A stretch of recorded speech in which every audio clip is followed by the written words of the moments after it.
We're gonna make a chair today, and you only have to buy one type of board, a 2x2.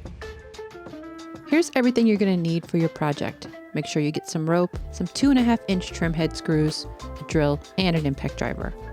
Also, a helpful tool to have would be a crown stapler with 1.5-inch staples. Next, mark and make all of your cuts, and give everything a nice sanding. And here are all of your cuts. Later in the video, I'm going to show you how to make some support pieces with your scrap.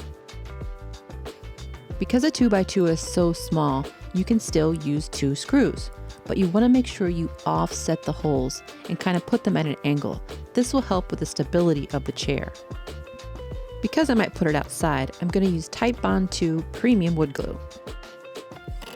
Next, you're going to build the back of the chair. You'll put a piece at the top, a piece where the seat's going to go, and it'll look like this. Next, add another piece for the back of the chair, and then start the smaller U-shaped piece for the front of the chair. Can you see the chair starting to take shape? Make sure to use glue on every single joint. Once you attach the seat pieces, then attach the back.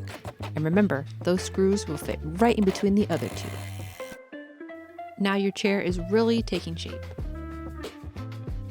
These support pieces are optional, but they're easy to make.